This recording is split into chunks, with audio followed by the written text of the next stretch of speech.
Dans l'une de mes vidéos, certains d'entre vous m'ont fait comprendre qu'il m'était impossible d'alimenter un transformateur électrique avec un générateur de tension continue. Prenons un exemple. Disons que là, on a un générateur de tension continue. Un générateur de tension continue de 12 volts précisément. Et donc, on alimente le bobinage primaire du transformateur électrique. Là, qu'est-ce que vous remarquez? Le circuit est alimenté. Évidemment, ça donne un court-circuit au fil du temps. Sachez que pour faire fonctionner un transformateur électrique, on doit l'alimenter avec un générateur de tension alternative sinusoïdale. Contrairement à ce que vous pensez, il peut aussi être alimenté avec un générateur de tension variable.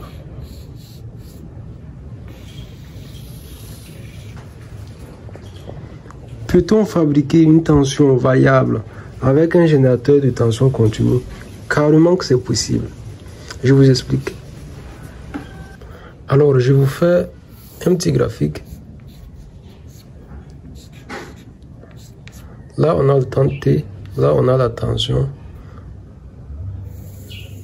Une tension continue. Précisément, cette tension continue là. Ok? Donc, c'est cette tension là qu'on va chercher à convertir en tension variable.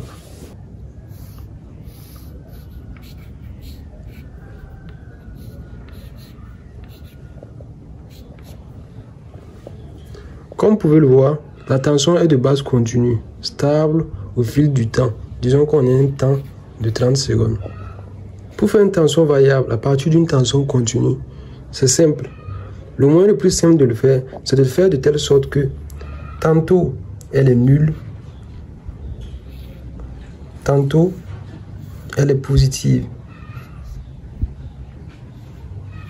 Tout simplement. Donc, dans ces creux-là, la tension elle est nulle et là, positive. Alors, pour concrètement fabriquer ce type de signal-là sur un temps donné, ce qu'on va faire, c'est qu'on va tout simplement placer un interrupteur électrique ici. Lorsque l'interrupteur électrique est ouvert, la tension elle est nulle. Lorsque l'interrupteur électrique est fermé, la tension elle est positive. Ensuite, elle est ouverte. La tension est nulle. Ensuite, qu'est-ce qu'on voit? La tension, elle est positive. Donc, dans ce cas-là, on ferme tout simplement l'interrupteur électrique. Lorsqu'elle est nulle, on ouvre encore l'interrupteur. Et ça, on fait ça sur un temps T de 30 secondes. Voilà. Au final, qu'est-ce qu'on aura?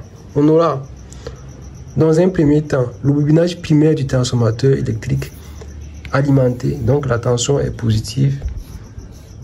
Dans un second temps, pas alimenté, la tension est nulle. Positive, nulle.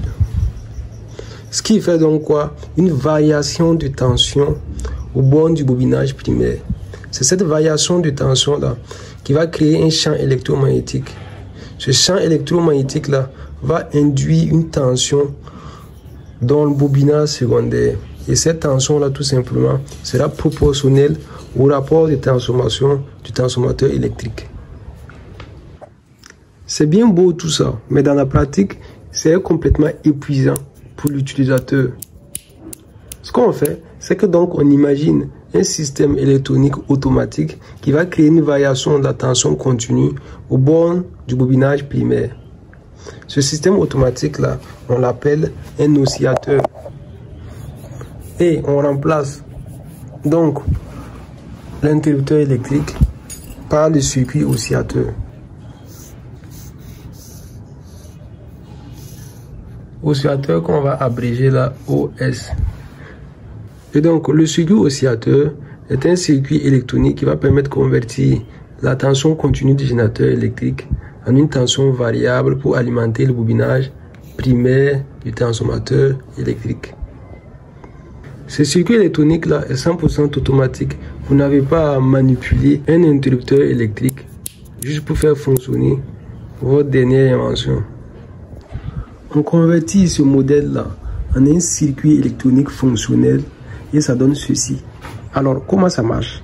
Lorsque le générateur est connecté, le transistor MOSFET est activé dû au fait que sa base est alimentée. Et donc, cela laisse passer un courant dans le bobinage primaire, ce qui induit une tension au bord du bobinage primaire. Cette tension-là induit un champ électromagnétique. Ce champ électromagnétique-là induit à son tour une tension au bord du bobinage secondaire, très élevée d'ailleurs, de l'ordre de quasiment 10 000 volts. Et aussi une deuxième tension au bord du deuxième bobinage primaire.